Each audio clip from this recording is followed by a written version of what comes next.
Halo Sobat Kokotomotif, ya jumpa lagi di channel Kokotomotif. Ya kali ini gue akan ngebahas mengenai transmisi otomatis. Nah, transmisi otomatis sendiri teman-teman pasti sering jumpain ya, baik itu di kendaraan roda 2 ataupun roda 4. Nah, kita tahu bahwa kendaraan roda 2 dan roda 4 ini banyak memang yang sudah menggunakan transmisi otomatis nih. Yang lebih laku memang transmisi otomatis tentu variannya. Nah, contohnya adalah di kendaraan roda 4, hampir semua mobil-mobil keluaran baru itu sudah menggunakan transmisi otomatis. Nah, tapi memang ada beberapa juga yang memang menyediakan varian untuk transmisi manualnya sih. Cuma memang biasanya mereka letakkan itu di trim atau model yang paling bawah biasanya, ataupun yang menengah ataupun yang paling bawah. Nah, jadi yang paling tipe-tipe paling atasnya itu biasanya sudah cuma satu varian aja, yaitu transmisi otomatis aja. Nah, jadi memang sekarang itu memang banyak banget yang memang mobil-mobil keluaran sekarang yang sudah menggunakan transmisi otomatis. Nah, langsung aja kita bahas mengenai jenis-jenis transmisi otomatis. Nah, yang pertama adalah tipe transmisi otomatis konvensional. Nah, tipe transmisi otomatis konvensional ini paling banyak kita jumpai. Kebanyakan itu yang menggunakan tipe transmisi otomatis konvensional adalah tipe mobil MPV. Nah, contohnya seperti Calya Sigra, kemudian juga Avanza Xenia, kemudian juga dengan Rasterios. Nah, itu biasanya mereka menggunakan transmisi otomatis tipe konvensional. Nah, keunggulannya apa sih? Dia dari transmisi otomatis konvensional ini, yang pertama adalah akselerasi lebih baik dibandingkan dengan transmisi otomatis tipe CVT. Yang kedua adalah lebih mudah perawatannya. Ya, jadi kita cukup penggantian oli transmisi secara berkala.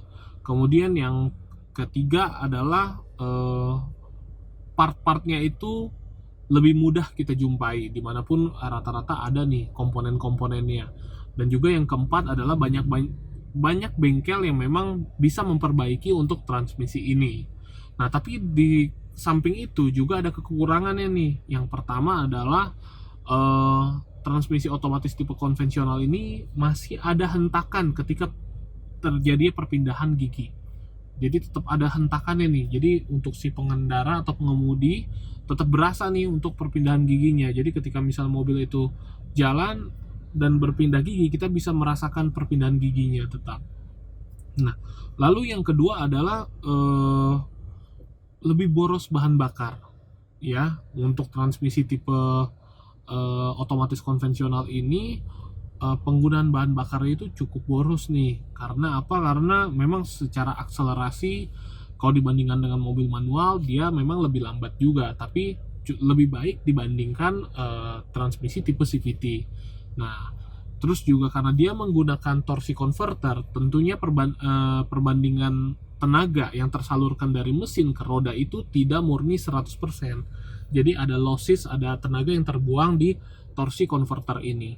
Nah, lalu yang kedua adalah tipe transmisi otomatis CVT.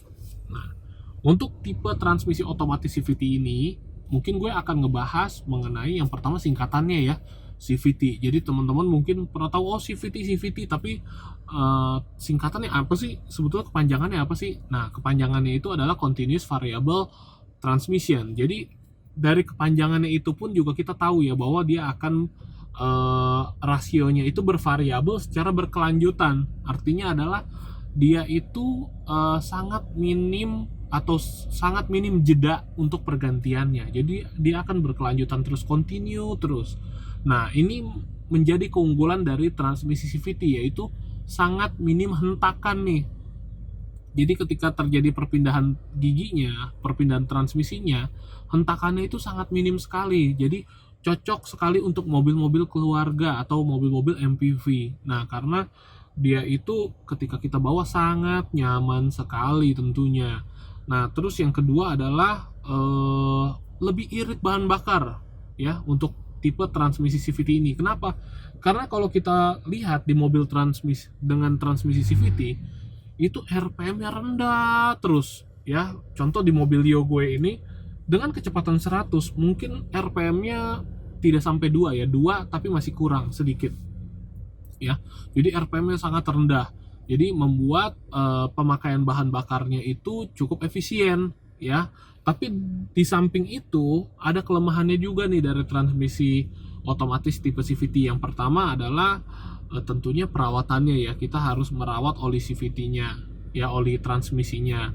Terus yang kedua adalah akselerasinya memang lebih lambat dibandingkan dengan tipe konvensional.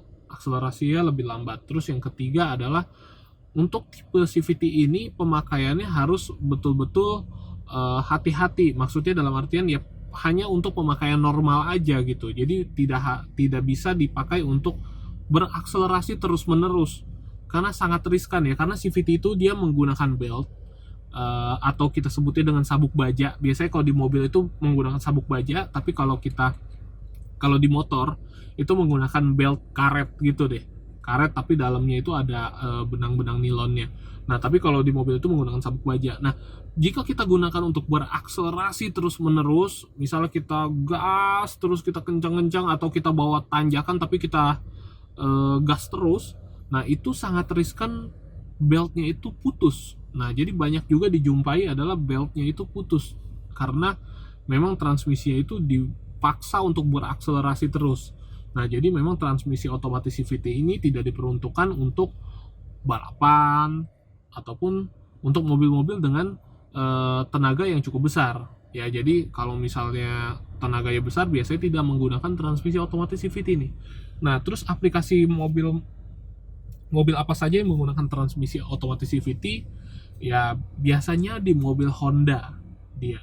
Nah, contohnya seperti Honda Mobilio, kemudian Honda CR-V, Honda Civic Turbo. Nah, itu dia menggunakan transmisi tipe CVT ya. Jadi transmisi otomatisnya bertipe CVT. Nah, lalu yang ketiga adalah tipe transmisi DCT ya, atau biasanya singkatannya dari dual clutch transmission atau DSG, direct shift gearbox. Ya, itu kedua itu hampir mirip cara kerjanya. Jadi DCT ataupun DSG ini dia itu pengaplikasiannya hampir mirip dengan transmisi manual. Hampir mirip ya, tapi tidak sama.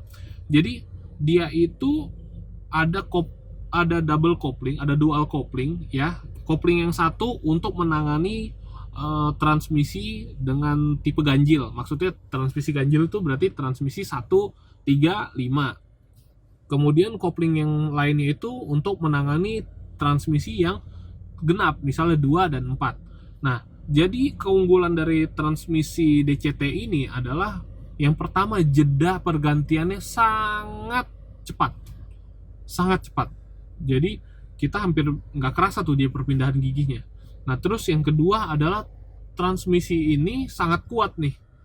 Sangat kuat. Dan juga yang ketiga, transmisi ini sangat cocok untuk berakselerasi. Karena apa? Karena dia pengaplikasian koplingnya itu hampir mirip dengan manual, sehingga daya dari mesin sampai ke roda itu hampir 100%. Jadi efisiensinya cukup tinggi karena dia tidak menggunakan torsi converter seperti di tipe transmisi CVT ataupun transmisi konvensional. Nah, tapi kekurangannya adalah yang pertama, perawatan itu sangat sulit dan juga mahal. Ya, jadi nggak banyak bengkel-bengkel transmisi otomatis yang bisa melakukan atau memperbaiki transmisi DCT ataupun DSG. Yang kedua tentunya ya part-partnya itu juga jarang yang tersedia di part shop umum ya. Jadi kalau misal kita rusak, ya tentunya kita harus mencari part-partnya nih. Jadi seperti itu, makanya tipe transmisi tipe DCT ini ataupun DSG ini sangat jarang sekali nih diaplikasikan di mobil-mobil yang biasa kita lihat. Nah, biasanya dia tuh digunakan di Kia dan juga biasanya digunakan di VW ya. Di VW itu dia sebutnya dengan DSG, kalau DCT itu di Kia ya. Jadi memang cukup jarang ya, mobilnya pun juga cukup jarang kita lihat juga ya. Keempat adalah transmisi otomatis dengan tipe AMT. Nah, AMT itu apa sih? Yaitu singkatan dari Automated Manual Transmission. Nah, lah kok automated tapi kok manual, maksudnya apa sih? Nah, kenapa disebut dengan Automated Manual Transmission? Karena secara keseluruhan untuk part-part dari AMT ini dia itu hampir sama dengan transmisi manual. Nah, cuma bedanya adalah perpindahan gigi dan juga pengoperasian koplingnya itu dikendalikan oleh elektronik. Jadi seperti itu teman-teman. Nah, jadi secara sederhana seperti itu ya untuk tipe transmisi otomatis AMT. Nah, keunggulannya apa sih? Yang pertama tentunya adalah transmisi ini minim perawatan. Jadi kita nggak perlu lagi tuh untuk ganti-ganti oli matic. Ya, untuk transmisi tipe AMT ini kita nggak perlu lagi tuh ganti-ganti oli matic, kecuali memang mungkin ganti oli transmisi aja ya. Itu hampir sama seperti pada mobil manual ya. Nah, lalu yang kedua adalah transmisi otomatis tipe AMT ini cukup kuat juga ya, karena dia itu sesungguhnya adalah transmisi manual ya, cuma memang dikendalikan oleh elektronik aja. Nah, tapi di samping itu ada beberapa kerugiannya juga nih untuk tipe transmisi otomatis AMT. Jadi yang pertama adalah hentakan perpindahan giginya yang cukup kasar. Jadi sangat berasa banget deh ya dibandingkan dengan tipe transmisi otomatis yang lainnya. Ya, dibandingkan dengan tipe transmisi otomatis tipe konvensional pun dia jauh lebih terasa ya, karena memang perpindahan giginya itu ya dia harus masukin kopling dulu ya, kemudian baru diubah giginya ya, kemudian dia lepas koplingnya. Nah, itu berasa banget ya. Yang kedua adalah akselerasi. Sangat sulit untuk akselerasi dengan tipe AMT ini. Karena apa ya? Karena itu jeda perpindahan giginya yang cukup panjang ya. Karena dia harus dia itu harus operasikan koplingnya dulu ya, dia harus injak koplingnya seolah-olah, kemudian dioper giginya, kemudian dia harus lepas koplingnya. Jadi kalau kita misalnya dengan tipe transmisi mobil AMT kita gunakan untuk akselerasi, dia itu karena perpindahan jeda giginya itu cukup lambat, sehingga membuat akselerasinya itu lebih lambat juga ya. Jadi seperti itu. Jadi kekurangannya itu adalah dari sisi kenyamanannya ya untuk tipe transmisi ini, walaupun dari sisi keunggulannya adalah perawatannya yang cukup mudah sih. Nah, jadi itu semua adalah jenis-jenis dari transmisi otomatis ya. Ada 4 jenis yang tadi gue udah jelasin, dari tipe konvensional, CVT, DCT atau DSG, kemudian dari tipe AMT. Nah, bagaimana teman-teman? Menurut teman-teman apakah memang penjelasan ini cukup jelas? Nah, jika memang teman-teman suka dengan video ini, bisa klik like, komen, dan juga subscribe untuk mendukung terus channel ini ya. Kemudian juga kalau misalnya teman-teman ingin membagikan, silakan bagikan video ini ke teman, tetangga, keluarga, semuanya deh ya. Jadi supaya mereka juga diberi edukasi mengenai transmisi otomatis. Ya, mungkin sekian video kali ini ya, jumpa lagi di video-video selanjutnya. Terima kasih.